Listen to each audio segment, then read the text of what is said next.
ये लड़का पूरे ब्रह्मांड का सबसे वीकेस्ट लड़का था, पर मरने के बाद वो एक दूसरी पैरेलल वर्ल्ड में री इनकारनेट हो जाता है, जहाँ पर वो खुद एक शैडो गॉड बनकर अपने सिर्फ एक इशारे से पूरी दुनिया को तबाह कर सकता है। उसे एलिमिनेट करने के लिए दुनिया भर के बड़े बड़े धुरंधर आते हैं, पर वो अपनी ही डेथ को चकमा दे देता है। उसे बचपन से लगता था कि वो छोटे मोटे लोकल गुंडों से तो इजीली फाइट कर सकता है, पर अगर उसके ऊपर कोई एटॉमिक बम गिर गया तो वो पूरी तरह हेल्पलेस हो जाएगा। लेकिन इस नई दुनिया में वो खुद एक चलता फिरता न्यूक्लियर वेपन बन जाता है। वो पर्दे के पीछे रहकर पूरी दुनिया को कंट्रोल करता है, पर फिर भी किसी की नज़र में नहीं आता। ये एक लड़का है कागेनो, जो कि स्कूल में एकदम नल्ला, निठल्ला और नाकारा है। स्कूल में सारे लोग इसे ऐसे इग्नोर करते हैं जैसे स्कूल में मेरी क्रश मुझे इग्नोर करती है। ये स्कूल में बिल्कुल एक बैकग्राउंड कैरेक्टर की तरह रहता है, ना ही इसका कोई क्लोज फ्रेंड है और ना ही ये किसी से बात करता है। ये बिल्कुल ही अकेला रहकर अपनी ही इमेजिनरी दुनिया में खोया रहता है। यहाँ क्लास में एक लड़की है निशिनो, जो एक बहुत ही फेमस और पॉपुलर हीरोइन है। क्लास के सारे लोग उसे बेहद पसंद करते हैं। निशिनो सिर्फ क्लास में ही नहीं बल्कि पूरी दुनिया में बहुत फेमस है। वो भले ही बाहर से बिल्कुल परफेक्ट और गॉर्जियस दिखती हो, पर अंदर से वो इमोशनली बिल्कुल टूट चुकी है, क्योंकि बचपन में वो किडनैप हो गई थी और तब से लेकर आज तक वो सीवियर डिप्रेशन में है। बाहर से वो जितनी परफेक्ट दिखती है उतनी ही वो अंदर से शैटर्ड है। लेकिन निशिनो इतनी परफेक्ट होने के बावजूद भी कागेनो उसे घंटा भी भाव नहीं देता था। कागेनो पिछले कई महीनों से उसके पास बैठता है, पर फिर भी उसे निशिनो का नाम तक याद नहीं है और वो निशिनो को अजीबोगरीब नाम से बुलाता है, जिससे निशिनो काफ़ी इरिटेट होती है, क्योंकि क्लास में सिर्फ ये एक ही लड़का ऐसा है जो उससे डिस्टेंस बनाकर रखता है। अब एक रात को निशिनो अपने ड्राइवर को फ़ोन लगाती है, पर उसके ड्राइवर को कुछ डेंजरस गुंडों ने ऑलरेडी जान से मार दिया था। यहाँ निशिनो अपनी लाइफ में पहली बार पैदल चल के घर जा रही थी, लेकिन तभी कुछ गुंडे उसे किडनैप कर लेते हैं। वो खुद को छुड़ाने की बहुत कोशिश करती है, पर कुछ काम नहीं आता। गुंडे उसे एक सुनसान सी हवेली में ले आते हैं, जहाँ पे चारों तरफ एकदम डार्कनेस थी। इन गुंडों ने निशिनो को इसलिए पकड़ा था ताकि वो उसके अमीर घर वालों से भारी रैंसम यानी फिरौती मांग सकें। पर उनमें से एक आदमी का दिमाग सटिया जाता है और वो उस लड़की के साथ जबरदस्ती करने का ट्राई करता है, जिससे निशिनो को अपना हॉरिफिक बचपन याद आता है, जब वो किडनैप हुई थी और उस वक्त उसको बचाने के लिए कोई भी नहीं आया था। पिछली बार की तरह अब भी निशिनो के साथ वही हो रहा था, इसलिए निशिनो हार मान के रोने लगती है। लेकिन तभी अचानक छत तोड़ के एक लड़का नीचे उतरता है, और ये लड़का और कोई नहीं बल्कि हमारा मेन कैरेक्टर कागेनो है। ये वही लड़का है जिसको हमने कुछ देर पहले देखा था। अब कागेनो एक गैंग मेंबर को अपनी शार्प ब्लेड से बुरी तरह घायल करके नीचे पटक देता है, पर उनमें से एक गैंग मेंबर नॉर्मल तो बिल्कुल भी नहीं था, क्योंकि वो अमेरिकन मिलिट्री का कैप्टन रह चुका था। पहले तो वो मिलिट्री कमांडर कागेनो पे बहुत भारी पड़ता है, क्योंकि मिलिट्री में होने की वजह से उसके पास कई सालों का कॉम्बैट एक्सपीरियंस था। वो हमारे मेन कैरेक्टर को बहुत गंदी तरीके से पीटता है, पर आखिर में हमारा मेन कैरेक्टर कागेनो अपना डेडली क्रोबार निकालता है और उस गैंग मेंबर को बहुत गंदी तरीके से मार मार कर अधमरा कर देता है, जिसके बाद वो उन सारे गैंग मेंबर्स को रस्सी से बांधकर वहां से निकल लेता है। कुछ देर बाद पुलिस और निशिनो के पेरेंट्स भी वहां पर पहुंच जाते हैं। निशिनो के पेरेंट्स बहुत पावरफुल थे, इसलिए वो इस सेंसिटिव बात को यहीं पर दबा देते हैं। अगले दिन निशिनो स्कूल जाती है, जहां वो कागेनो से मिलती है और कागेनो इस बार उसका नाम बिल्कुल सही से प्रोनाउंस करता है, जिससे वो तुरंत समझ जाती है कि रात को कागेनो ही था जिसने उसे बचाया था। अब कागेनो का फ्लैशबैक यानी पास्ट दिखाया जाता है, जहां पे वो बचपन में दूसरे बच्चों की ही तरह एक सुपर हीरो बनना चाहता था। बड़े होते होते उसने karate, Brazilian jujitsu, martial arts, boxing और टकवांडो जैसी दुनिया भर की फाइटिंग स्किल्स सीख ली थी। इतनी सारी चीज़ें मास्टर करने के बावजूद भी आखिर में ये है तो एक नॉर्मल इंसान ही। वो इन चीज़ों से ज़्यादा 5-10 लोगों को ही डिफीट कर सकता है, पर अगर एक पूरी आर्मी उसको मारने आ गई या फिर दुनिया के ऊपर पूरा का पूरा एटॉमिक बम गिर गया तो वो इस सिचुएशन में कुछ भी नहीं कर पाएगा। और यही सोचते हुए वो पूरी तरह से साइको हो जाता है। वो अपना सर एक बड़े से पत्थर में ठोक देता है और पागलों की तरह रोड पे भागने लगता है, लेकिन तभी अचानक उसके सामने एक तेज रफ्तार ट्रक आकर उसको बुरी तरह कुचल देता है। ट्रक से कुचले जाने की वजह से वो वहीं पर ही ऑन द स्पॉट मारा जाता है। मेन कैरेक्टर खत्म, वीडियो खत्म, भागो यहाँ से। मेरे साथ अन्याय हुआ है। पर नहीं, ट्विस्ट ये है कि वो एक मैजिकल दुनिया में पुनर्जन्म ले लेता है, जहाँ पर उसने एवल को डिस्ट्रॉय करने के लिए अपनी एक सीक्रेट ऑर्गेनाइजेशन बनाई होती है, जिसमें कागेनो ने दुनिया भर की उन लड़कियों को रिक्रूट किया होता है जिनके पास इनक्रेडिबल मैजिकल पावर्स होती हैं। वो लड़कियां इतनी ज़्यादा पावरफुल होती हैं कि वो पूरी दुनिया पर अपनी नज़र रखती हैं, और दुनिया में कोई बुराई पैदा भी होती है तो ये ऑर्गेनाइजेशन उसको वहीं पर ही फिनिश कर देती है। हमारे कागेनो के पास यहाँ अल्टीमेट डार्क मैजिक की पावर है। कागेनो इस दुनिया का सबसे डेंजरस इंसान होता है जो किसी की भी नज़र में नहीं आता, पर बैकग्राउंड में वो पूरी दुनिया को रिमोटली कंट्रोल करता है। अब कागेनो पूरी दुनिया में पीस बनाए रखने की कसम खाता है और वो अपनी टीम के साथ निकल पड़ता है दुश्मनों को उनकी असली औकात दिखाने। कागेनो मन में सोचता है कि मुझे कोई ट्रेडिशनल हीरो नहीं बनना, मुझे एक ऐसा अनस्टॉपेबल इंसान बनना है जो पर्दे के पीछे से पूरी दुनिया को कंट्रोल करे। मुझे बनना है एम्प्टीनेस इन शैडो। अब कुछ साल पहले की स्टोरी दिखाई जाती है, जहाँ पर कागेनो ने इस दुनिया में रीबर्थ लिया था और उसकी एक एल्डर सिस्टर यानी बड़ी बहन भी थी। इस वक्त वो महसूस करता है कि इस दुनिया में तो मैजिक पावर भी एग्जिस्ट करती है। इसके बाद वो अपनी बड़ी बहन के साथ ही बड़ा होता है, जहाँ उसकी बहन उससे बहुत ज़्यादा पावरफुल दिखती थी, पर असलियत में कागेनो के पास इतनी मैसिव मैजिक पावर थी कि वो चाहे तो अपनी बड़ी बहन को चुटकियों में डिफीट कर दे। पर वो लोगों को ऐसा हमेशा शो करता था कि वो एक मामूली बैकग्राउंड कैरेक्टर है। वो खुद को जानबूझकर वीक दिखाता था, बस इसलिए क्योंकि वो लोगों को ऐसा फील करवाना चाहता था कि वो मेन कैरेक्टर नहीं बल्कि एक साइड कैरेक्टर है। लेकिन रात होते ही वो मिस्टीरियस शैडो बन जाता है। हर रात वो बुरे लोगों को ढूंढता है और उन्हें धोबी पछाड़ मारकर बुरी तरह धोता है, और आखिरी वाले को तो वो बीच में से ही स्प्लिट कर देता है। बाद में वो ऐसे ही घूम रहा था, तभी उसको एक अजीब सा मॉन्स्टर मिलता है जिसे वो अपने सीक्रेट बेस पे ले आता है और कई दिनों तक उस पर अपना डार्क मैजिक इस्तेमाल करता है। कुछ दिनों बाद आखिरकार उस मॉन्स्टर पे लगा हुआ डार्क कर्स टूट जाता है और उस मॉन्स्टर के अंदर सील की गई हुई एल्फ प्रजाति की एक ब्यूटीफुल लड़की बाहर निकलती है। अगर मरने के बाद ऐसा प्रीमियम सब्सक्रिप्शन मिलता है तो मैं बोतल के ढक्कन में 2 बूंद पानी डालकर उसमें नाक डुबाकर अपने प्राण त्यागने के लिए रेडी हूँ। अब कागेनो वहाँ खड़ा हो जाता है एकदम मीशो वाले बैटमैन बनके और डायलॉग्स फेंकना शुरू करता है। वो उसे कहता है कि सुनो लड़की, अंधेरे में एक एविल ग्रुप है जिसका नाम कल्ट ऑफ डियाब्लोस है। इन नालायकों ने डीमन लॉर्ड को नींद से जगाने के लिए तेरे ऊपर एक्सपेरिमेंट्स किए थे, पर वो सारे फेल हो गए और तुम मॉन्स्टर में ट्रांसफॉर्म हो गई थी। पर मैंने यानी द शैडो ने तुम्हें रेस्क्यू कर लिया है और अब हम दोनों मिलकर कल्ट ऑफ डियाब्लोस को पूरी तरह खत्म कर देंगे। लेकिन कागेनो को रत्ती भर भी आइडिया नहीं था कि वो क्या बकवास कर रहा है। उसने ये पूरी फेक स्टोरी अपने मन में मनगढ़ंत बनाई थी। लेकिन भाई किस्मत तो देखो इस मानुष की, इसने जो भी सफेद झूठ अभी बोला था वो इन रियलिटी 100% सच निकलता है। कागेनो डिसाइड करता है कि इस लड़की का नाम आज से अल्फा होगा और वो उसे सिर्फ नाम ही नहीं देता बल्कि उसे तुरंत अपनी newly formed organization Shadow Garden में भी शामिल कर लेता है। वही ऑर्गेनाइजेशन जिसे इसने अभी ठीक 2 सेकंड पहले मौका देखते हुए हवा में क्रिएट किया है। अब कुछ साल बीत जाते हैं और कागेनो भी काफी बड़ा हो जाता है। इन सालों में कागेनो और अल्फा ने अपनी ई ऑर्गेनाइजेशन शैडो गार्डन के लिए कई सारी पावरफुल लड़कियां भी इकट्ठा कर ली होती हैं। इन लड़कियों के पास अपनी अपनी स्पेशल पावर्स होती हैं जिसका इस्तेमाल करके अब इनको कल्ट ऑफ डियाब्लो को पूरी तरह वाइप आउट करना है। अब कागेनो की बड़ी बहन भी 15 साल की हो गई थी, इसलिए वो रॉयल मैजिक एकेडमी जाने वाली होती है। पर इससे पहले ही कोई मिस्टीरियस लोग उसे किडनैप कर लेते हैं। कागेनो अपनी बहन को लोकेट करने के लिए अपने ग्रुप के साथ मिलकर इन्वेस्टिगेशन चालू कर देता है और कुछ देर बाद इनको पता चलता है कि कल्ट ऑफ डियाब्लो ने ही कागेनो की बहन को किडनैप किया है। पर इनको कल्ट ऑफ डियाब्लो की करंट लोकेशन ही नहीं पता होती। कागेनो रैंडम मैप पे एक जगह पे मार्क करने की कोशिश करता है पर वो गलत जगह पे चला जाता है। पर भाई इसकी गॉड लेवल किस्मत तो देखो, उसने जिस रैंडम जगह पे मार्क किया था एग्जैक्ट उसी जगह पे उसकी बहन को कैद करके रखा गया था। कागेनो की असिस्टेंट को पता लगता है कि मार्क की गई हुई जगह पे एक सीक्रेट हाइड आउट है। अब कागेनो अपनी शैडो गार्डन टीम को लेकर वहां रेड मारने का डिसाइड करता है। दूसरी तरफ कागेनो की बहन को एक कल्ट मेंबर ने कैद किया हुआ था। जब वो आदमी कागेनो को जान से मारने का थ्रेट देने लगता है तब उसकी बहन एंग्री होकर उसे मारने की कोशिश करती है जिससे उसका हाथ भी कट जाता है, पर वो आदमी उसे एक पंच मार के दूर फेंक देता है। लेकिन तभी इस ग्रुप का दूसरा मेंबर आकर उस आदमी को इन्फॉर्म करता है कि किसी ने हमारे बेस पे अटैक कर दिया है और हमला करने वाले और कोई नहीं बल्कि शैडो गार्डन की लड़कियां होती हैं जिन्होंने पहले ही कल्ट ऑफ डियाब्लो के मैक्सिमम मेंबर्स को जान से मार दिया था। ये देखते ही वो आदमी अपनी जान बचाकर भागने लगता है, पर शैडो गार्डन की लड़कियां उसके सामने ही आकर खड़ी हो जाती हैं। यहाँ वो अपना पूरा माइंडसेट बनाकर आई थी कि आज तो कल्ट ऑफ डियाब्लो को जड़ से ही खत्म कर देना है। वो आदमी उनसे फाइट करने की कोशिश करता है पर अल्फा आकर उसे बुरी तरह इंजर्ड कर देती है। अपने आप को हारता हुआ देख के वो एक मैजिकल रेड पिल खा लेता है जिससे उसके पास बहुत ज्यादा ईविल पावर आ जाती है और वो जमीन में होल करके वहां से एस्केप कर लेता है। दूसरी तरफ कागेनो रास्ता भटक चुका था और वो घूमते हुए एग्जिट ढूंढ रहा था। तभी वो भागा हुआ आदमी बाहर जाने का रास्ता ढूंढते हुए इत्तेफाक से वहां पर पहुंच जाता है। वो कागेनो को देखते ही उस पर एग्रेसिवली हमला करने लगता है, पर भले ही वो कितनी भी मेहनत कर ले पर आखिर में वो कागेनो के सामने एक नूब ही था, इसलिए वो कागेनो के सामने बिल्कुल भी टिक नहीं पाता। आखिर में वो कई सारी मैजिक पिल्स एक साथ कंज्यूम कर लेता है जिससे वो एक बहुत ही खूंखार और मॉन्स्टर्स बीस्ट में बदल जाता है और सीधा जाकर कागेनो पर अटैक करता है। पर यहाँ कागेनो अपनी अल्टीमेट पर्पल मैजिक एनर्जी का इस्तेमाल करता है और उस आदमी को एक सिंगल शॉट में जान से ही मार देता है।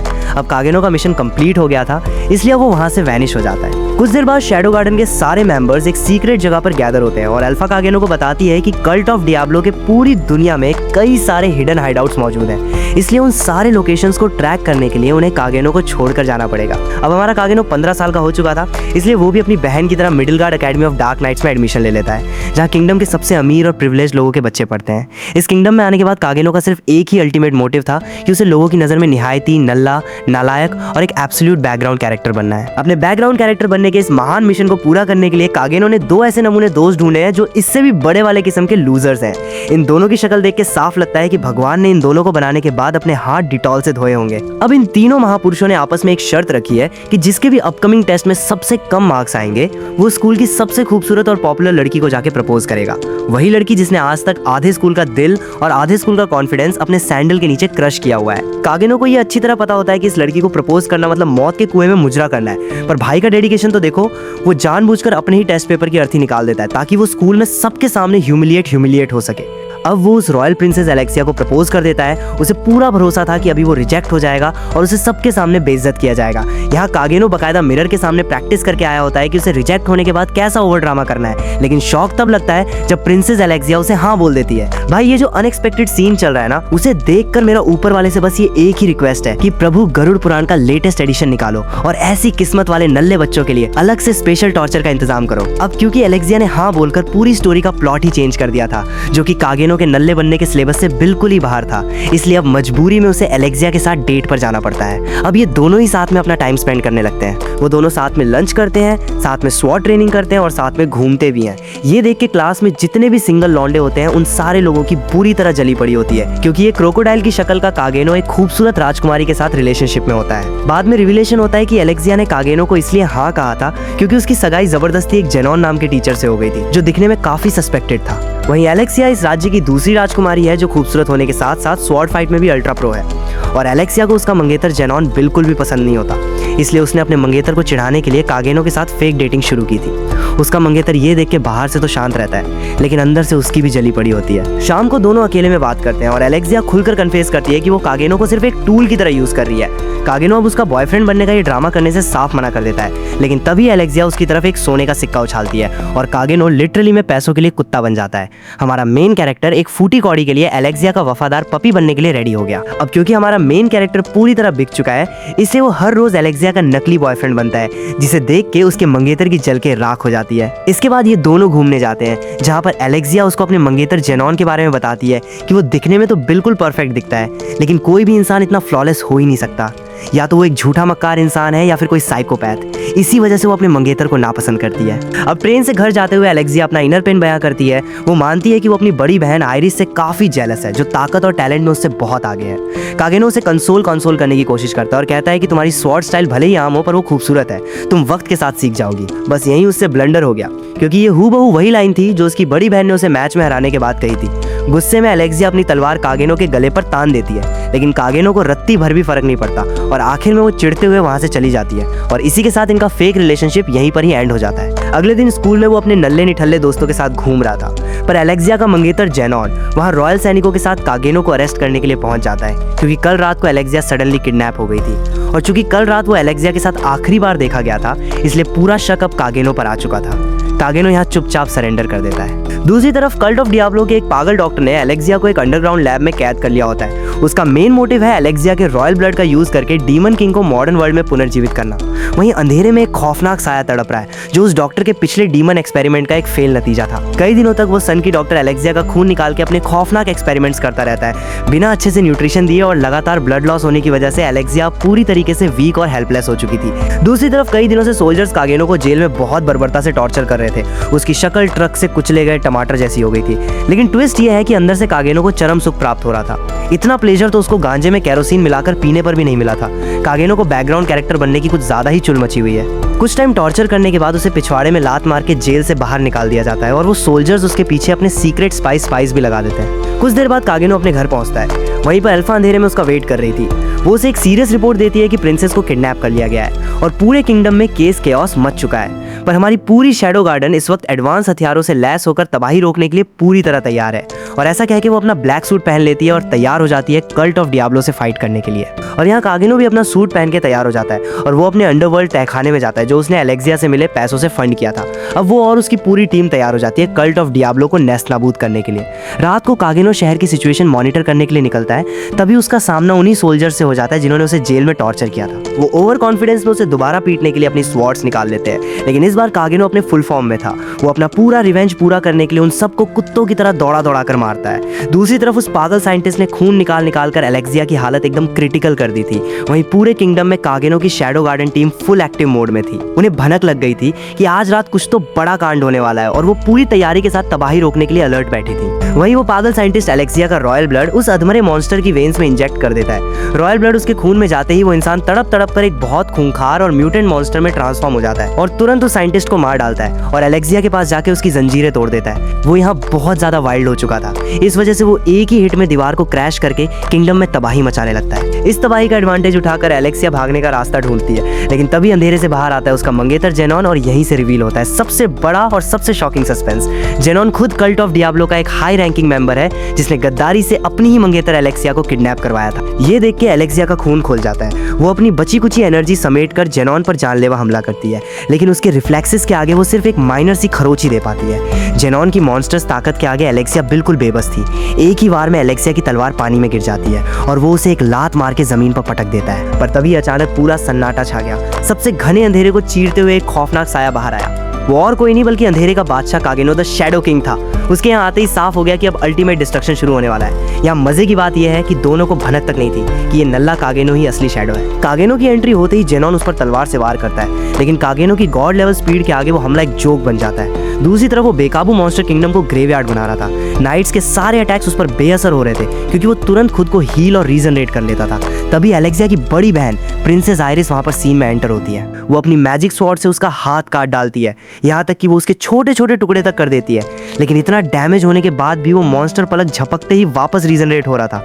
तभी वहाँ सडनली अल्फा अपर होती है। वो अपनी तलवार की मैजिक एनर्जी से एक ऐसा जोरदार ब्लू एनर्जी ब्लास्ट करती है कि वो बार बार जिंदा होने वाला मॉन्स्टर पल भर में ही पूरी तरह से राख हो जाता है। मॉन्स्टर को मौत के घाट उतारने के बाद वो तुरंत वहां से वैनिश हो जाती है। शैडो गार्डन की पूरी टीम ने किंगडम के सारे सिविलियंस को सेफली बाहर निकाल दिया था और सिर्फ कल्ट ऑफ डियाब्लो के लोग ही वहां पर फंसे थे। दूसरी तरफ जेनॉन अपनी पूरी डार्क एनर्जी को चैनलाइज करके कागेनो पर टूट पड़ता है। तभी एलेक्सिया की नजर कागेनो की स्वॉर्ड स्टाइल पर पड़ती है और वो पूरी तरह शॉक रह जाती है क्योंकि ये हूबहू वही बेसिक फेंसिंग स्टाइल थी जो एलेक्सिया खुद इस्तेमाल करती थी। वही सो कॉल्ड बेकार स्टाइल जिस पर पूरी दुनिया हंसा करती थी। वो पूरी तरह टूट कर अपनी इस तलवारबाजी को हमेशा के लिए क्विट करने वाली थी। पर आज कागेनो उसी कमजोर स्टाइल को एक परफेक्ट मास्टरपीस की तरह ऑपरेट कर रहा था। जेनॉन अब घुटनों पर आ चुका था, पर अपनी हार से बौखलाकर वो ट्रेटर एक साथ मुट्ठी भर के रेड मैजिकल पिल्स ओवरडोज कर लेता है। पूरे हॉल में एक बहुत खतरनाक और सफोकेटिंग डार्क एनर्जी फैल जाती है और जेनॉन की बॉडी म्यूटेट होकर एक बहुत ही डरावने दानव में बदल जाती है। जेनॉन अपनी पूरी ताकत से एक खौफनाक ऑलमाइटी ब्लास्ट करता है। पूरा हॉल उसके रेड मैजिक से सैचुरेट हो जाता है, जिससे एलेक्सिया भी डर जाती है। पर हमारा कागेनो इतना ओवर पावर्ड था कि उसे घंटा भी कुछ फर्क नहीं पड़ता।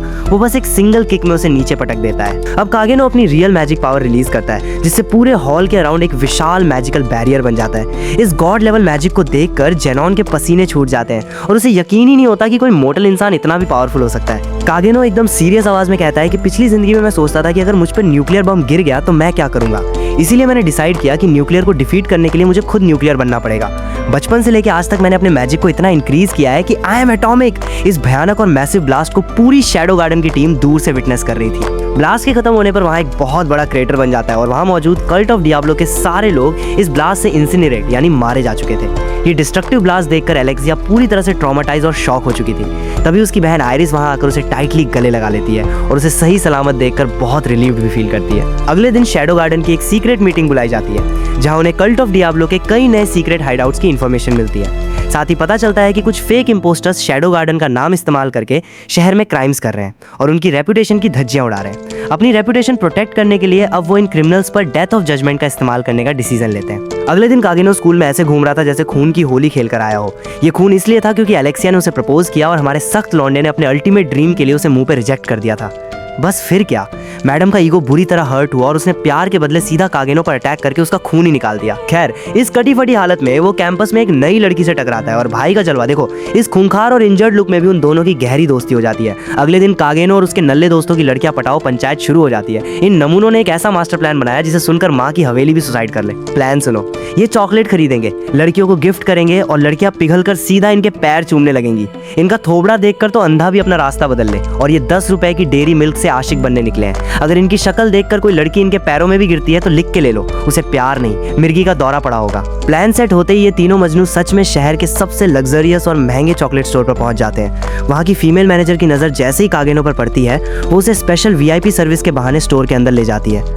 और भाई, अंदर कोई चॉकलेट का गोदाम नहीं था। वहाँ पूरी शैडो गार्डन की टीम एक बहुत बड़े रॉयल थ्रोन लगाकर अपने असली बॉस कागेनो का ईगरली वेट कर रही थी। असलियत में ये मैनेजर और कोई नहीं बल्कि शैडो गार्डन की कोर मेंबर गामा है। पास्ट में कागेनो ने इसे एक बीमारी से मरने से बचाया था और इसे चॉकलेट मैन्युफैक्चरिंग का बिजनेस आइडिया दिया था।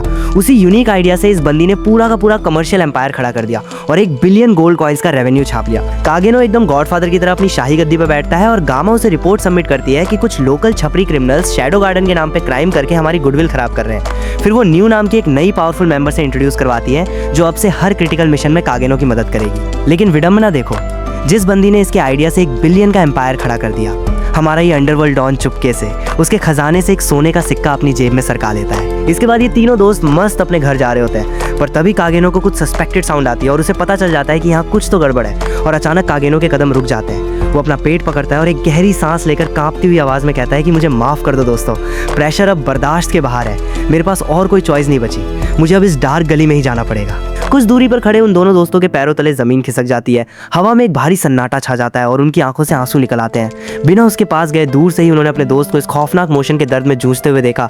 वो इमोशनल होकर अपने दोस्त को चीखते हुए कहते हैं कि तू हार मत मानना भाई, हम कसम खाते हैं कि तेरे इस वॉशरूम वाले राज को हमेशा के लिए अपने सीने में दफना करके रखेंगे। और फिर वो अपने उस जिगरी यार को उस अंधेरी गली में उसके नसीब के सहारे अकेला छोड़कर फूट फूट कर रोते हुए वहां से रन कर लेते हैं। पर असलियत में दोस्तों को वहां से सेफली भगाने के लिए ये कागेनो की एक सोची समझी चाल थी। वो सीधा छलांग मारकर छत पर पहुंचता है, जहां नीचे प्रिंसेस एलेक्सिया उन फेक शैडो गार्डन वाले गुंडों से अकेले ही कॉम्बैट कर रही थी। जैसे ही गुंडे एलेक्सिया पर एक डेडली अटैक करते हैं, कागेनो लाइटनिंग स्पीड से आकर उसे रेस्क्यू कर लेता है। वहीं उसकी नई असिस्टेंट न्यू भी वहां पर स्पॉट पर पहुंचती है और बिना एक बूंद पसीना बहाए बाकी क्रिमिनल्स को पलक झपकते ही बेरहमी से मौत के घाट उतार देती है। अगले दिन एलेक्सिया अपनी बड़ी बहन के साथ बैठकर उसे सिचुएशन की सच्चाई समझाने की बहुत कोशिश करती है, लेकिन उसकी बहन आयरिस कुछ भी सुनने के लिए रेडी नहीं थी। वो साफ साफ अनाउंस कर देती है कि शैडो गार्डन और कल्ट ऑफ डियाब्लो ये दोनों ही किंगडम के पक्के दुश्मन हैं। इधर कागेनो अपने मस्त स्वैग में ट्रेन में खड़ा हुआ था, पर जिन दो गधेड़ों ने कल रोते हुए चिता तक राज रखने की कसम खाई थी, उन्होंने पूरे शहर में ढिंढोरा पीट दिया कि कागेनो ने कल रात गली में ही लैंडमाइन बिछाया है। कसम से अगर ऐसे दोस्त हो तो दुश्मन की क्या ही जरूरत है। अब कागेनो के दोस्त ने जो चॉकलेट खरीदी थी वो उसको एक लड़की को प्रपोज करने के लिए देता है, पर उसका हट्टा कट्टा बॉयफ्रेंड वहां आकर उसकी गुद्दी लाल कर देता है। यहाँ चेरी भी बैठी हुई थी, वही लड़की जो लाइब्रेरी के पास कागेनो से टकराई थी। वो लड़की कोई मामूली बंदी नहीं बल्कि एक जीनियस रिसर्च एक्सपर्ट है, जिसे एलेक्सिया की बहन ने एक मिस्टीरियस एंशिएंट आर्टिफैक्ट को डिकोड करने का टास्क दिया है। ये वही आर्टिफैक्ट है जो कागेनो के पिछले एटॉमिक धमाके के बाद मलबे में से रिकवर हुआ था। अब कागेनो उसे वो चॉकलेट देकर वहां से निकल जाता है। घर जाकर वो वही चॉकलेट खाती है और तुरंत कागेनो के प्यार में पूरी तरह डूब जाती है। इस सूखे टहनी जैसे शक्ल वाले इंसान पर लड़कियां ऐसे गिर रही हैं जैसे तालाब में मछलियां गिरती हैं। इधर मेरे जीवन में सालों से अकाल पड़ा है पर कोई कुत्ता भी भाव नहीं दे रहा। ये कैसा एब्सोल्यूट अनफेयर डिस्ट्रीब्यूशन है। शाम को न्यू कागेनो को रिपोर्ट देती है कि कल्ट ऑफ डियाब्लो अब सिर्फ एक दुश्मन ग्रुप नहीं बल्कि एक खतरनाक ब्रेन वॉशिंग मशीन बन चुका है। ये बच्चों को बचपन से ही इतना मेंटली ब्रेन वॉश करते हैं कि वो खुद की पर्सनैलिटी भूलकर इनके लॉयल गुलाम बन जाते हैं। कुछ टाइम बाद कागेनो के दोस्तों ने जबरदस्ती उसका नाम एक स्वॉर्ड फाइटिंग टूर्नामेंट में इनरोल कर दिया और सीधा उसे अखाड़े में उतार दिया। और भाई यहाँ भी अपनी साइड कैरेक्टर वाली नौटंकी का पूरा सिलेबस रट के आया था। मैच की शुरुआत में उसने चालाकी से अपने मुंह में एक नकली ब्लड कैप्सूल या टमाटर दबा लिया और जानबूझकर उस अपोनेंट लड़की से मार खाने लगा, जिससे वो कैप्सूल फटा और पूरी ऑडियंस को ऐसा लगा कि भाई के मुंह से खून के फवारे छूट रहे हैं। भाई ने 1000 तरीके से कुटाई खाने का पूरा मास्टर प्लान बनाया था ताकि वो दुनिया का सबसे बड़ा लूजर और वीक दिख सके। पर थोड़ी देर मार खाने के बाद कोच ने वहां आकर मैच रुकवाकर कागेनो को बचा लिया और इसी के साथ कागेनो का परफेक्ट लूजर बनने का प्लान पूरी तरीके से फेल हो गया। बुरी तरह पीटने के बाद कागेनो मुंह पर पट्टियां लपेटे यूं ही कैंपस में टहल रहा था। तभी वहां एंट्री होती है चेरी की। वो उसे अपने हाथों से बना हुआ टेस्टी केक देकर फ्रेंडशिप का हाथ आगे बढ़ाती है और कागेनो तुरंत एग्री भी हो जाता है। फिर चेरी उसे अपने अडॉप्टेड फादर से मिलाती है, जो एक एक्स रॉयल नाइट और स्कूल के वाइस प्रेसिडेंट है। बातचीत चली रही होती है कि चेरी को कागेनो और एलेक्सिया के पुराने फेक रिलेशन की भनक लग जाती है। सच जानने के लिए वो सीधा एलेक्सिया के पास जाकर इनसिक्योर होकर पूछती है कि क्या वो दोनों अभी साथ हैं। एलेक्सिया जब ना कहती है तो चेरी के चेहरे पर एक बड़ी सी रिलीफ वाली मुस्कान आ जाती है, पर चेरी को इतना खुश देखकर एलेक्सिया जलन के मारे अंदर ही अंदर पूरी तरह राख हो रही होती है। कुछ घंटों बाद कागेनो अपने स्कूल में शांति से बैठा हुआ था। तभी वहाँ स्कूल स्टूडेंट काउंसिल की प्रेसिडेंट रोज ओरियाना आती है। ये वही लड़की है जिसने कुछ समय पहले कागेनो को अखाड़े में बुरी तरीके से धो डाला था। पर अचानक कल्ट ऑफ डियाब्लो का एक टेररिस्ट मेंबर एक पावरफुल आर्टिफैक्ट का इस्तेमाल करता है। इसके एक्टिवेट होते ही पूरे स्कूल के अराउंड एक वाइब्रेंट पीले रंग का एंटी मैजिक बैरियर फैल जाता है। इस बैरियर का असर ऐसा था कि अंदर मौजूद कोई भी मैजिशियन अपनी मैजिक पावर का इस्तेमाल बिल्कुल नहीं कर सकता था। तभी अचानक वहाँ कल्ट ऑफ डियाब्लो के लोग आ धमकते हैं, जो खुद को झूठा शैडो गार्डन क्लेम करते हैं। वो बिना सोचे समझे रोज पर जानलेवा हमला कर देते हैं, लेकिन उसे बचाने के लिए कागेनो अचानक बीच में कूद जाता है। इस हमले में उसकी छाती पर एक बहुत ही गहरा और सीरियस कट लग जाता है। शरीर से बेहिसाब खून बहने लगता है और वो वहीं पर मरने की क्रिटिकल हालत में चला जाता है। रोज उसके पास आती है और फूट फूट कर रोने लगती है, क्योंकि उसको बचाने के लिए कागेनो ने अपनी जान दांव पर लगा दी थी। कल्ट का मेंबर उसे और क्लास के सारे बच्चों को हॉस्टेज बंदी बनाकर नीचे ग्राउंड पर ले आता है। सबको लगता है कि कागेनो मर चुका है, पर ट्विस्ट ये है कि वो मरा नहीं था, वो तो बस एक्टिंग कर रहा था। उसका बचपन से सपना था कि वो एक साइड कैरेक्टर की तरह एक ट्रैजिक और गीदड़ की मौत मरे। उसने अपनी मैजिक पावर से 10 मिनट के लिए अपना हार्ट बीट बंद कर दिया था ताकि दुनिया को लगे कि उसका खेल खत्म हो चुका है। जैसे ही सब चले जाते हैं, कागेनो वापस खड़ा होता है, अपने कपड़े झाड़ता है और बिल्कुल तैयार है अंधेरे में छिपकर दुश्मन का पिछवाड़ा तोड़ने के लिए। दूसरी तरफ चेरी को एलिमिनेट करने के लिए कल्ट ऑफ डियाब्लो का एक बंदा वहां पर पहुंच जाता है। वो खुद को शैडो गार्डन का मेंबर बताकर उसे चीट करने की कोशिश करता है और अपनी स्वॉर्ड निकाल लेता है उसका काम तमाम करने के लिए। तभी आखिरी क्रिटिकल समय में एक नाइट कमांडर आता है और वो उस टेररिस्ट पर हमला कर देता है। इस अचानक हुए हमले का एडवांटेज उठाकर चेरी वहां से एस्केप करने में कामयाब हो जाती है। छत पर खड़ा कागेनो पूरे स्कूल का सीसीटीवी बना हुआ था। बाहर वाले सोल्जर्स बैरियर को डिस्ट्रॉय करने में लगे हैं, पर वो बैरियर उनकी कैपेसिटी के बाहर था और अपना मेन कैरेक्टर टाइम पास के लिए कल्ट के मेंबर्स को ऐसे निपटा रहा था जैसे रात में कोई ओडोमॉस लगा के मच्छर मार रहा हो। इन सब के बीच में उसके दिमाग में अलग ही स्क्रिप्ट चल रही होती है कि मेरी धांसू हीरो वाली एंट्री कब होगी। तभी वो देखता है कि चेरी ऊपर आने की कोशिश कर रही है। कागेनो दूर से ही उसके रास्ते में आने वाले गार्ड्स को एक स्नाइपर की तरह टपका देता है। फिर वो सीधा बिल्डिंग से वर्टिकल छलांग मारता है और ऊपर के रूम में चला जाता है। चेरी अचानक उसे वहां देखकर डर जाती है, पर कागेनो उसे एक क्लैश में हीरो की तरह कैच कर लेता है। बाहर बैकग्राउंड में उसने कल्ट वालों की लाशों को डेकोरेशन की तरह छत से उल्टा टांग रखा था। अब दोनों आगे का छून प्लान डिस्कस करते हैं। चेरी बताती है कि कल्ट ने आर्टिफैक्ट का इस्तेमाल करके जो बैरियर बनाया है वो सिर्फ स्टूडेंट्स की मैजिक पावर को ब्लॉक कर रहा है और कल्ट ने सारे स्टूडेंट्स को नीचे इसलिए हॉस्टेज रखा है क्योंकि उनकी सारी मैजिक पावर जैसे ही उस कोर के अंदर एब्जॉर्ब हो जाएगी वैसे ही एक मैसिव ब्लास्ट होगा और हम सब मारे जाएंगे। इसे न्यूट्रलाइज करने का बस एक ही जुगाड़ है। चेरी के पास जो ट्यूनिंग आर्टिफैक्ट है उसे कल्ट वाले मेन आर्टिफैक्ट के साथ कंपैटिबल करके कनेक्ट करना होगा, तब जाके ये बैरियर कोलैप्स होगा। पर इस वाले आर्टिफैक्ट को रिपेयर करने के लिए कुछ एडवांस टूल्स चाहिए होंगे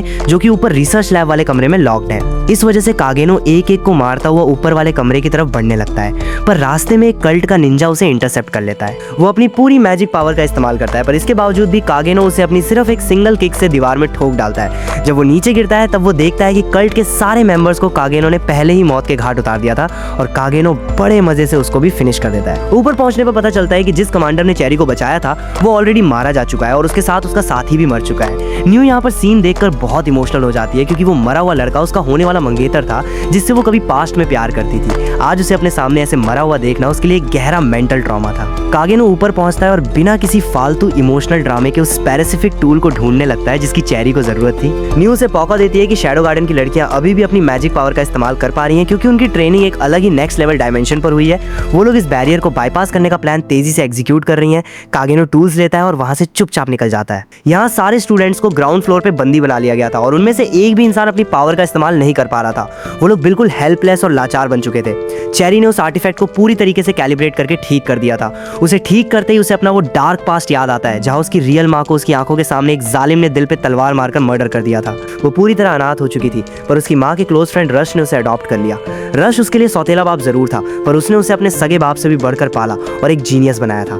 दूसरी तरफ कल्ट के दरिंदों ने प्रोटेस्ट करने वाले एक स्टूडेंट को बेरहमी से मार डाला था, जिससे पूरे स्कूल में खौफ का साया फैल गया। चेरी बिना डरे वेंटिलेशन टनल के जरिए सबसे ऊपर वाले क्लॉक टावर फ्लोर पे पहुंचती है। वो अपने ट्यूनिंग आर्टिफैक्ट को एक्टिवेट करती है और कल्ट के आर्टिफैक्ट की तरफ थ्रो करती है। दोनों आर्टिफैक्ट्स के आपस में क्लैश होते ही वो एंटी मैजिक बैरियर पूरी तरह से शैटर्ड होकर टूट जाता है और तुरंत सारे स्टूडेंट्स की मैजिक पावर वापस रिस्टोर हो जाती है। इस गोल्डन मौके का फायदा उठाकर सारे स्टूडेंट्स कल्ट के लोगों पर काउंटर अटैक कर देते हैं और कई सारे कल्ट के लोगों को ऑन द स्पॉट मार देते हैं। अचानक ऊपर का शीशा क्रैश करके शैडो वहां पर ग्रैंड एंट्री मारता है और उसी के साथ उसकी पूरी शैडो गार्डन की एलीट आर्मी भी थी। वो बिना एक सेकंड वेस्ट किए अपना काम शुरू करते हैं और कल्ट के हर एक मेंबर को बेरहमी से गाजर मूली की तरह काटना शुरू कर देते हैं। तभी वहां एक भीषण आग लगती है और पूरा स्कूल आग की लपटों में घिरने लगता है। यह आग कल्ट के एक टॉप लीडर ने लगाई थी ताकि सारे एविडेंस मिट सकें।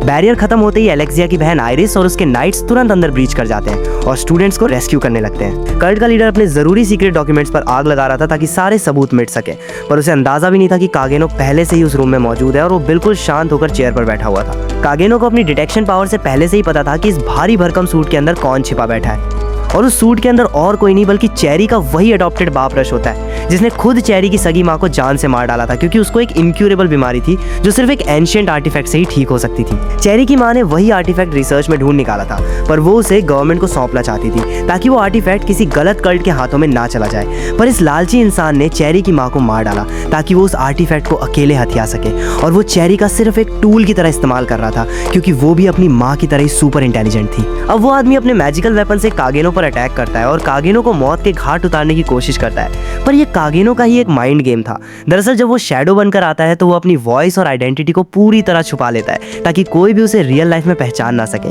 अब रश अपना वो डार्क आर्टिफैक्ट इस्तेमाल करके सीधे अपने हार्ट के अंदर डाल लेता है, जिसकी वजह से उसकी पूरी बॉडी ट्रांसफॉर्म हो जाती है एक बहुत ही ग्रोटेस्क और खतरनाक मॉन्स्टर की तरह। उसे असहनीय दर्द होता है पर वो ट्रांसफॉर्म होकर अल्ट्रा पावरफुल बन जाता है। रश अपनी सुपर स्पीड का इस्तेमाल करके कागेनो को एलिमिनेट करने की पूरी कोशिश करता है। वो अपनी पूरी जान लगा देता है, पर उसे भनक तक नहीं लगती कि कब कागेनो ने पलक झपकते ही उसकी तलवार के साथ उसका हाथ काटकर हवा में अलग कर दिया। हार के डर से पागल हुआ रश फिर से सुसाइडल हमला करने के लिए बढ़ता है, पर इस बार कागेनो उसे कोई दूसरा मौका नहीं देता।